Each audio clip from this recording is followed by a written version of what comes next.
So এই ভিডিওতে আমরা মেনলি কথা বলবো কলকাতা নাইট রাইডার্স টিমকে নিয়ে। সো কলকাতা নাইট রাইডার্সের এক্স ক্যাপ্টেন অর্থাৎ গত বছরের ক্যাপ্টেন শ্রেয়স আয়ার কলকাতা ম্যানেজমেন্ট নিয়ে একটা কন্ট্রোভার্সিয়াল মন্তব্য করেছে, যার পর থেকেই তাকে নিয়ে প্রচুর চর্চা চলছে চারিদিকে। তো কী সেই মন্তব্য, সেই ব্যাপারে তো কথা বলবোই। তার আগে এরকমই ক্রিকেট রিলেটেড যে কোনো নিউজ আপডেট অ্যানালাইসিস ভিডিও সবার আগে পাওয়ার জন্য চ্যানেলটিকে সাবস্ক্রাইব করে নেবে।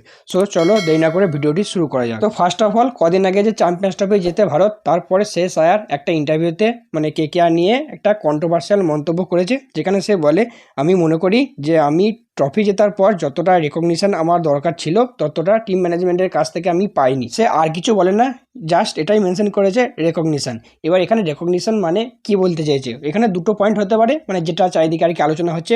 প্রথমত, সে গত বছর ট্রফি জেতার পর ট্রফি বিজয়ী ক্যাপ্টেন হওয়ার পর যতটা নাম, প্রশংসা বা ফেম পাওয়া দরকার ছিল হয়তো ততটা পায়নি। সেই জন্য হয়তো বলছে, তার থেকে হয়তো গম্ভীরকে নিয়ে অনেক বেশি আলোচনা হয়েছে, যেখানে অনেকেই আলোচনা করেছে যে গম্ভীর এসছে বলে এবারে কেকেআর ট্রফি পেলো। তো সেটা একটা কারণ হতে পারে, যে তার আগে সবাই গম্ভীরকে দেখেছে, সেই জন্য একটা কারণ হতে পারে। তো এই ব্যাপারটাই আমি মনে করি এটা ভুল কিছু নাই, গম্ভীরের নাম হওয়া অবশ্যই দরকার, কারণ গম্ভীরের সঙ্গে কেকেআরের সম্পর্ক আজকে নয়, সেই 2011-12 থেকে কেকেআরের সঙ্গে গম্ভীরের সম্পর্ক। সে দুবার ট্রফি বিজয়ী ক্যাপ্টেনও ছিল কেকেআরের, এবং 2024-এ সে যখন মেন্টর হিসেবে রিটার্ন করলো, টিম আবার ট্রফি জিতলো, টিমের কম্বিনেশন অনেক কিছু চেঞ্জ করলো, যেখানে যেই কম্বিনেশন চেঞ্জ করার পেছনে তার অবদান অনেকটা। তো সেক্ষেত্রে সে নামটা পাওয়ারই যোগ্য। তবে এমনটা নয় যে শ্রেয়স আয়ারকে কোনো গুরুত্ব দেওয়া হয়নি। শ্রেয়স আয়ার 2022-এ কেকেআর টিমে এসছে, তারপর 2023-এ চোটের জন্য বাইরে ছিল, যদিও সেই বছর নীতিশ রানা ক্যাপ্টেন্সি করেছে কেকেআর। এবং সবথেকে ইন্টারেস্টিং ব্যাপার হলো 2024-এ সে যখন টিমে রিটার্ন করলো, তাকে কিন্তু তার ক্যাপ্টেন্সি আবার ফ্রি দেওয়া হলো।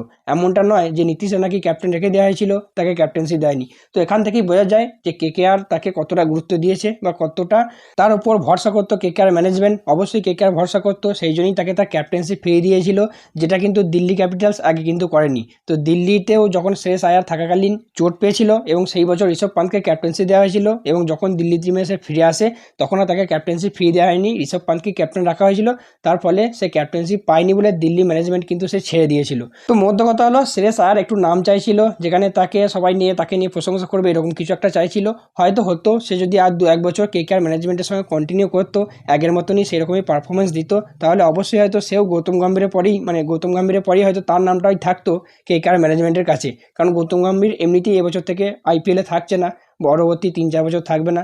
এবং এই বছর যদি শ্রেয়স আয়ার থাকতো এবং তার আন্ডারে ভালো করতো টিম, তাহলে অবশ্যই কিন্তু সে যতটা সম্মান পাওয়ার যোগ্য ততটাই পেত। এমনটা নয় যে সে সম্মান পায়নি, অবশ্যই পেয়েছে, হয়তো আরও অনেক বেশি পেত, যেটা সে চাইছিল। অন্যদিকে 2 নম্বর পয়েন্ট যেটি হতে পারে সেটি হলো টাকা।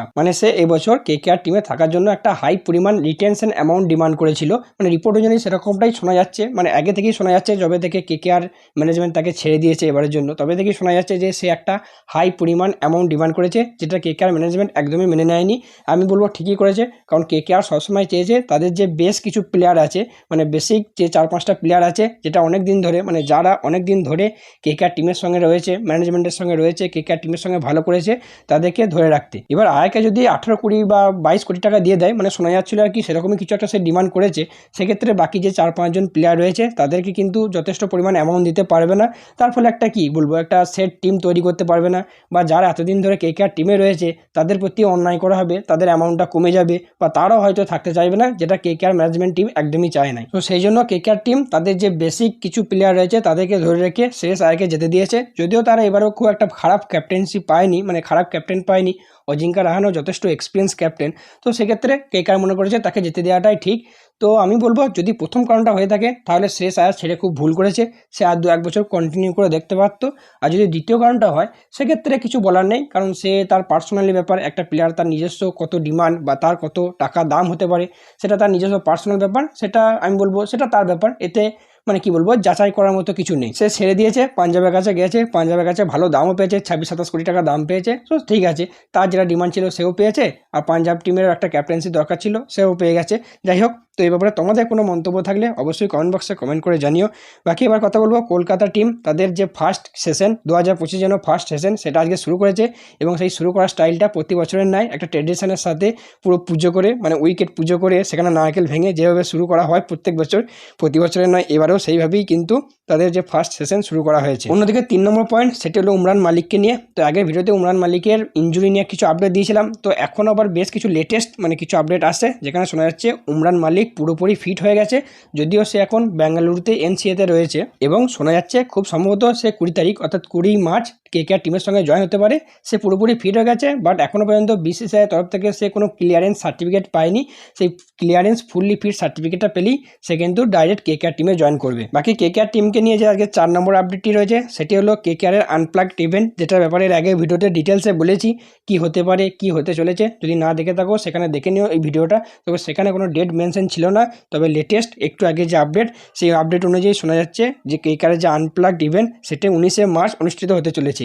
এবং আগের ভিডিওতে অলরেডি বলেছিলাম এবারে যে আনপ্লাগড ইভেন্ট হবে সেটা কিন্তু গ্র্যান্ডভাবে হতে চলেছে এবং বেশ ভালোভাবে হতে চলেছে আগের বছরের তুলনায়। তো আজকের যে পরবর্তী আপডেট সেটি হলো আইপিএলের ওপেনিং সেরিমনি নিয়ে। তো আইপিএলের এই ওপেনিং সেরিমনি যেটা প্রতি বছরে হয়ে থাকে সেই নিয়ে এখনও পর্যন্ত কোনো ডিটেলস আপডেট আসেনি। তবে শোনা যাচ্ছে প্রতি বছরের নয় আইপিএল যেদিন শুরু হয় সেই দিনই যেই মাঠে খেলা হয় সেই মাঠেই আইপিএল ওপেনিং সেরিমনি যেরকম হয় এবারেও সেই রকমই ওপেনিং সেরিমনি হবে।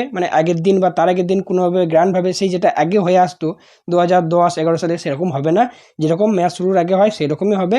এবং সেটা অবশ্যই যেহেতু ফার্স্ট ম্যাচ কেকেআর এবং আরসিবি ইডেন গার্ডেন্সে আছে সেই জন্য আইপিএল ওপেনিং সেরিমনি কিন্তু ইডেন গার্ডেন্সেই হতে চলেছে 22 মার্চ। তো এই দিন ওখানে কে থাকছো অবশ্যই কমেন্ট বক্সে কমেন্ট করে জানিও। কারা কারা টিকিট পেয়েছো, কারা কারা টিকিট পাওনি। আমি তো টিকিট পাওয়ার চেষ্টা করলাম বাট পেলাম না, দেখা যাক যদি এদিক ওদিক থেকে ম্যানেজ করতে পারি তো অবশ্যই যাবো ওপেনিং সেরিমনি দেখতে। এটা হয়তো প্রত্যেক বছর সুযোগ আসবে না, খুব কমই আসবে। তো কে সেদিনকে ওখানে থাকছো অবশ্যই কমেন্ট করে জানিও। তো এবার কথা বলবো আজকে আমাদের ফাইনাল আপডেট নিয়ে, সেটি রাজস্থান রয়্যালসের তরফ থেকে। তো রাজস্থান রয়্যালসের হেড কোচ রাহুল দ্রাবিড়কে নিয়ে একটা আপডেট রয়েছে, যিনি কিন্তু ইনজুরি সমস্যায় ভুগছে। তো এবার তার কেন ইনজুরি হলো না, কিছুদিন আগে সে একটা বেঙ্গালুরুতে ক্লাব ক্রিকেট খেলছিল, যেখানে তার সঙ্গে তার পুত্র তার ছেলেও ছিল। তো সেই ম্যাচ খেলতে গিয়েই একটু ছোট্ট চোট পায় এবং একটু তার ইনজুরি হয়। তবে খুশির খবর এটাই যে সে তার রিকভারি প্রসেস চালু করে দিয়েছে, সে আস্তে আস্তে রিকভার করছে। এবং রাজস্থান রয়্যালসের ম্যানেজমেন্টের তরফ থেকে একটা আপডেট এসছে, স্টেটমেন্ট এসছে, যেখানে বলা হয়েছে যে সে তার রিকভারি প্রসেসে চলেছে এবং সে আগামী 12ই মার্চ অর্থাৎ আজকে সে কিন্তু রাজস্থান রয়্যালস টিমের সঙ্গে জয়েন হয়ে যাবে। যদিও সে ফুললি ফিট হয়নি বাট তা সত্ত্বেও তার রিকভারি প্রসেস চলছে, সেই সত্ত্বেও সে কিন্তু রাজস্থান রয়্যালস টিমের সঙ্গে জয়েন হয়ে যাবে। যেহেতু সমস্ত প্লেয়াররা অনেক প্লেয়ারই চলে এসছে। আর প্লেয়ারের কথা হচ্ছে যখন রাজস্থান রয়্যালসের 2 ইয়ং সুপারস্টার রিয়ান পরাগ এবং এসএসসি জয়সওয়াল দুজনে কিন্তু আজকে রাজস্থান রয়্যালস ক্যাম্পে কিন্তু জয়েন করে নিয়েছে। তো আজকে ভিডিওটা এতটাই। ভিডিও ভালো লাগলে অবশ্যই একটা লাইক করে দিও। কোনো প্রশ্ন থাকলে কমেন্ট বক্সে কমেন্ট করে জানাতে পারো, তার উত্তর দেওয়ার চেষ্টা করবো। সো চলো দেখা হচ্ছে পরের ভিডিওতে।